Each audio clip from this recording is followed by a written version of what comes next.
नमस्कार, आप देख रहे हैं वीके न्यूज। मैं हूं दिवाकर विक्रम सिंह।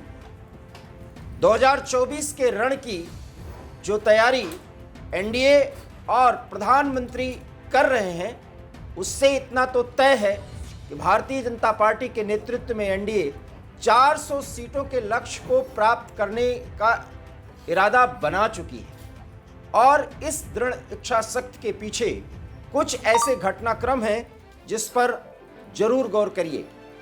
आज प्रधानमंत्री नरेंद्र मोदी ने सूरत में सबसे बड़े डायमंड सेंटर, जिसे डायमंड बोर्ड्स कहा जाता है, उसका उद्घाटन किया, जो पेंटागन से भी बड़ा बताया जा रहा है।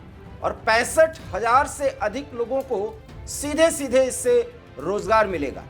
और इस सेंटर की खूबी और खासियत अगर आपको जाननी हो तो वीके न्यूज़ पर हमारे स्पेशल प्रेजेंटेशन को जरूर देखिए। लेकिन बात सिर्फ डायमंड सेंटर के उद्घाटन की नहीं है। प्रधानमंत्री कुछ और कर रहे हैं या उसके माध्यम से कुछ बड़ा संकेत कर रहे हैं। जब 5 राज्यों के चुनाव हुए और उसके रिजल्ट आए तो जितने भी लेफ्ट लिबरल गैंग के स्पेशलिस्ट विश्लेषक हैं, उन्होंने कुछ ऐसी बात कही जिसका जवाब भी प्रधानमंत्री दे रहे हैं। और जो घटनाक्रम चल रहा है उस पर गौर करिए। कहा यह जा रहा है कि हिंदी हार्टलैंड में भाजपा की कोई सानी नहीं, लेकिन दक्षिण के गेट से लेकर एक्सट्रीम साउथ तक भारतीय जनता पार्टी की कोई पूछ ही नहीं है। अर्थात ये पार्टी साफ है और यहाँ पर या तो क्षत्रपों का राज होगा या तो कांग्रेस के नेतृत्व में इंडिया अलायंस मजबूत होगा। ये 2024 के संदर्भ में कहा जा रहा है। लेकिन 2024 में भारतीय जनता पार्टी एनडीए को यह दिखाना है, ऐसा इनकी रणनीति से लग रहा है कि एनडीए दक्षिण भारत में भी एक प्रमुख पार्टी है। और विशेष करके भारतीय जनता पार्टी के अन्नामलाई जो युवा हैं, भारतीय जनता पार्टी स्टेट के प्रेसिडेंट हैं, सनातन के संदर्भ में वो क्या क्या बयान दे चुके हैं और क्या कुछ वो कर रहे हैं, ये बताने की जरूरत नहीं है। क्योंकि जिस तरीके से सनातन के मुद्दे पर डीएमके के नेता उदयनिधि स्टालिन बार बार सनातन के विरोध में ऐसी बातें कह रहे हैं, उसके खिलाफ और उसकी मुखालफत जिस अंदाज में अन्नामलाई और भारतीय जनता पार्टी साउथ में तमिलनाडु के जरिए संदेश के रूप में दे रही है और कुछ ऐसे पहल कर रही है, इतना तो तय है कि दक्षिण भारत के इन राज्यों में कुछ बड़े प्रदर्शन की उम्मीद जग उठी है, एनडीए की तरफ से या यूं कहे भारतीय जनता पार्टी की तरफ से। हालांकि दक्षिण के गेट कहे जाने वाले तेलंगाना में भारतीय जनता पार्टी वो नहीं कर पाई जैसा कहा जा रहा था, लेकिन भारतीय जनता पार्टी ने वो सब कुछ कर दिया जो दक्षिण की राजनीति को नया आयाम मिलना तय है, ये सुनिश्चित हो गया। हम ऐसा क्यों कह रहे हैं वो आपको कारण बताते हैं। काशी तमिल संगमम जिस पर प्रधानमंत्री की नजर है और प्रधानमंत्री इसके पहले कि वाराणसी को सौगात दें और काशी तमिल संगमम के जरिए, उद्घाटन के जरिए काशी और तमिलनाडु को जोड़ने की बात कहें, यह एक मुद्दा है। और लगभग हर साल या हर कुछ महीनों के बाद यह आयोजन होता है। लेकिन इस बार के इस संगमम पर अगर नजर दौड़ाएं तो उसके बड़े राजनीतिक मायने हैं। और उस राजनीतिक मायने की एक झलक उत्तर प्रदेश के मुख्यमंत्री योगी आदित्यनाथ के एक्स पर इस पोस्ट के जरिए आप देख सकते हैं।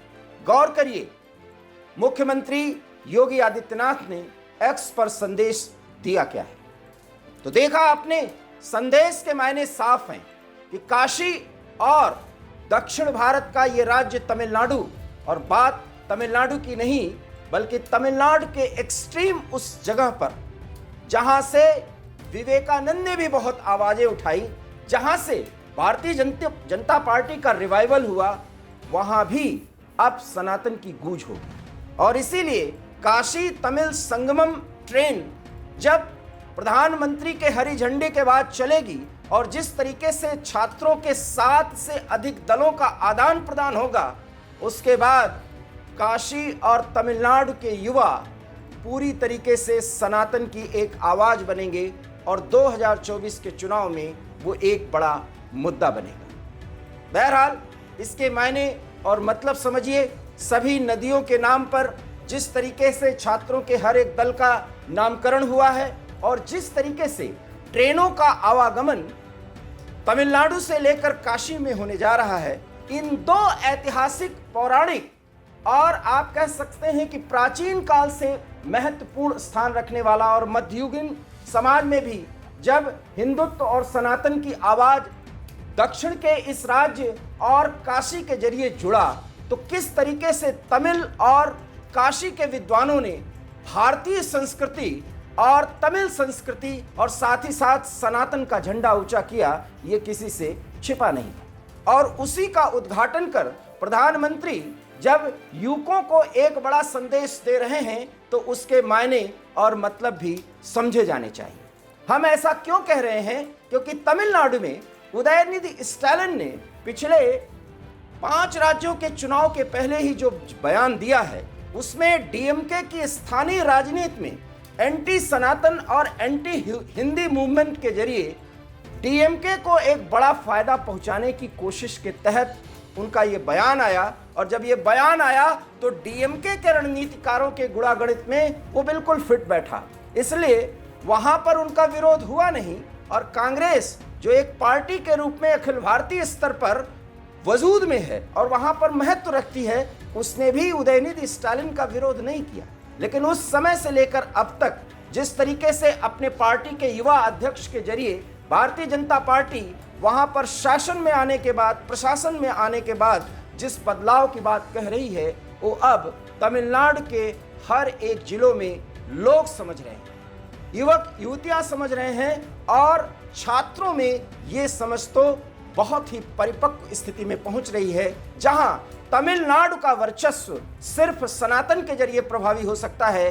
क्योंकि मध्ययुगीन समाज से लेकर एंसेंट भारत अर्थात प्राचीन भारत से भी तमिल और काशी का जो संगम हुआ, उससे जो संस्कृति का उदय हुआ, उसमें तमिल और काशी के विद्वानों ने भारत को जो कुछ भी दिया, वो पूरी दुनिया में एक बड़ा संदेश के रूप में देखा गया। और वही एक पहल 2024 चुनाव के पहले अगर प्रधानमंत्री कर रहे हैं, तो इसके मायने और मतलब आप समझ गए होंगे।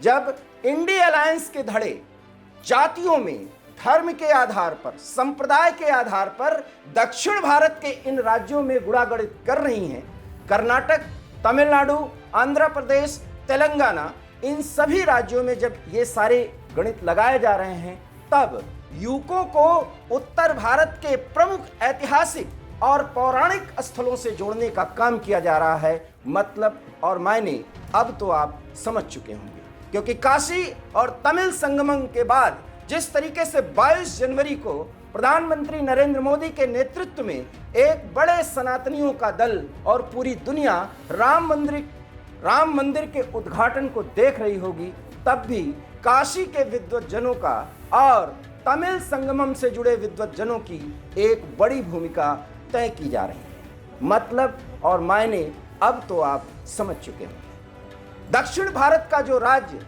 एंटी हिंदी मूवमेंट और एंटी सनातन मूवमेंट के आधार पर डीएमके के द्वारा आगे बढ़ाई गई, अब वहां पर सनातन का झंडा जरूर गाड़ा जाएगा। भारतीय जनता पार्टी किसी नेतृत्व के साथ होगी या अकेले इस पूरे लड़ाई को लड़ेगी, ये भी देखना दिलचस्प होगा। बहरहाल कर्नाटक में एक बड़ी उपस्थिति और तमिलनाडु में एक युवा नेता अन्नामलाई के जरिए बहुत कुछ संदेश दिया जा रहा है और काशी से प्रधानमंत्री के द्वारा भेजा गया ये संदेश निश्चित रूप से बड़े मायने रखता है। मतलब और मायने अगर आप समझ गए हों तो स्पष्ट समझिए, भारतीय जनता पार्टी को कहने के लिए 350 सीटों के लक्ष्य को पार करना है, लेकिन अब मंथन ये चल रहा है कि 400 का लक्ष्य या 400 के पार के लक्ष्य को कैसे प्राप्त किया जाए। और अखिल भारतीय स्तर पर एक चुनाव में अगर कोई पार्टी ने अपने सर्वश्रेष्ठ प्रदर्शन को दिया है, जिसमें कांग्रेस पार्टी को मुख्य रूप से माना जा सकता है, तो उस पूरे रिकॉर्ड को ध्वस्त करने का जिम्मा प्रधानमंत्री ने उठा लिया है। काशी तमिल संगमम के मायने और मतलब यही हैं। आपका इस पर क्या विचार है, अपनी प्रतिक्रिया दीजिए। देखते रहिए वीके न्यूज़। मुझे दीजिए इजाज़त। नमस्कार। वीके न्यूज, राष्ट्र के नाम।